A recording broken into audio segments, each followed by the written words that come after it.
जिस तरीके से हैज़र्डली आयतें आपस में सिंक होके दिमाग को ट्यून करती हैं ना, ये अल्लाह ताला ही को पता है कि इससे क्या रेशो निकलती है। मेरा यही तो मुकदमा है पिछले 6 साल से मैं उलमा को ही क्यों बार बार सीधा खड़ा होने के लिए कह रहा हूँ। कसूर किसका? उलमा का? कसूर मेरा है सर, उलमा का नहीं है। तुम्हारे पास वो किताब थी जिसने हर 100 में से 10 कर देने थे। तुमने किताब की पोजीशनिंग क्यों नहीं सही की? तुमने ये ताबेदारी की किताब कब से बना ली? लेकिन किसी भी कौम को खड़ा करने के लिए पुराने बुत तोड़ने पड़ते हैं, वरना आप उस कौम के हैं। सबसे बड़ा हमला कौन करेगा आप पे? कुरान के अपने कस्टोडियंस।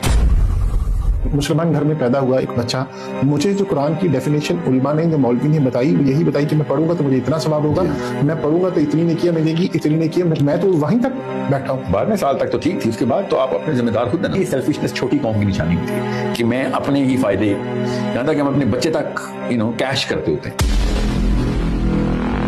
आपने अभी शऊर की बात की, आपके नजदीक शऊर है क्या? साइकोलॉजी जिसे मैंने चेंज कर दी ना, और सुन्ना को ये बता दिया कि सुन्ना का मतलब इधर मोहम्मद बिन अब्दुल्लाह सल्लल्लाहु अलैहि वसल्लम आपके सामने ये काम कर रहे हैं, इसके अलावा कोई ऑप्शन नहीं है हमारे पास। हमें कोई मुफक्कर बनने की जरूरत नहीं थी अगर हमें अपना नबी समझ आ जाता। बिल्कुल सही। हमारा सारा हेडेक खत्म, सारी मेहनतें हो चुकी हैं। अल्लाह के नबी सल्लल्लाहु अलैहि वसल्लम ने खुद जिंदा रह के इस दुनिया में दिखा दिया, हमें सब कुछ दिखा देंगे। ये है भाई तरीका।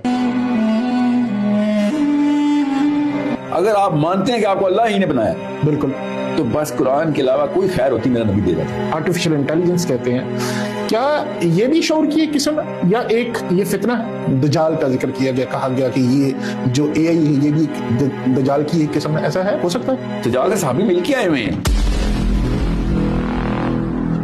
और ये थोड़ी हदीस दजाल की थी सारी हैं कि बड़े बड़े मुनकर हदीस मान गए हैं क्या दजाल है। कुछ लोग कहते हैं कि ये हो सकता है कि जो एलन मस्क है यही दजाल। साहिल भाई, एक रिपोर्ट आई कि 2027 में इस तरह का एजेंट 3 बनेगा, 4 बनेगा, फिर वो ओवरकम कर लेंगे ह्यूमंस को। तो ये भी एक डर है, थ्रेट है।